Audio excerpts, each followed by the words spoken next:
Hey guys, Maxwell Ventura, realtor with Douglas Elliman. Today we're talking about a buyer's market, a seller's market, and what is the difference. There's essentially a ton of different ways to classify or interpret what's a buyer's market, what's a seller's market. I think the cleanest way to do this is by going off of the month's supply of inventory. It's basically a universal way to classify buyer's market, seller's market, and I like to think of the two on two completely different ends of the continuum.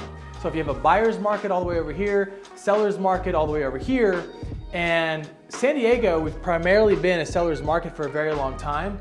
The last, let's call it 14 to 16 months have been really the heaviest seller's market we've ever seen. We're actually seeing a little bit of a correction right now or a slowdown, but to me it's still considered a seller's market, and I'll get into some reasons why. So month supply of inventory, what does that mean? Month supply of inventory takes into account two things: the number of active inventory that we have that's on the market and the speed of the market, so the days on market. So I'll give you an example. Last year, this time, we were 2 months supply of inventory. So what that means is if the rate that the homes are selling would stay the same, yet no new inventory were to hit the market, then we would only have 2 months of inventory before all of our inventory is completely dried up. Now that was this time last year.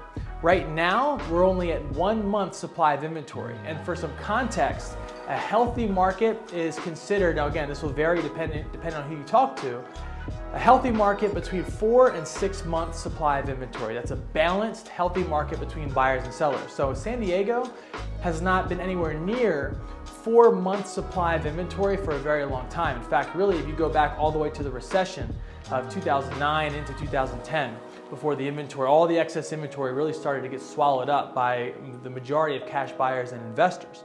So we're at 1 month supply of inventory right now. But if you go back even just 2 months, we were all the way down to 0.7. That's essentially 2/3 of 1 month.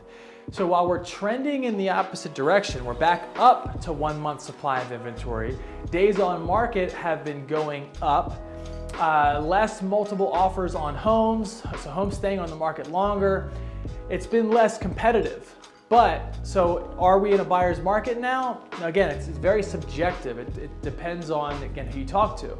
I would say no. I would say we're still in a seller's market, and like I said, San Diego has primarily been that for a long time. Now, it's a great opportunity right now as a buyer, being that we've had such a stampede. It's just been so competitive over the last 14 months. It's been very hard. So if you are a buyer and you've been in the market for the last 6, 9, 12 months, unsuccessful, I would advise, getting with an agent and a great team that's going to be able to implement great tactics to get your offer accepted and write not only a high-priced offer, which you don't necessarily have to do, but a clean offer in regards to the terms. Now could be a great opportunity now that it's definitely less competitive and while the rates are still low. So if you have any more questions about a buyer's market, seller's market, what's the difference, how to differentiate, or any help buying or selling here in San Diego County, I will help you. Again, this is Maxwell Ventura with Douglas Elliman, and my number is 619-944-2580. Thanks guys, Max out.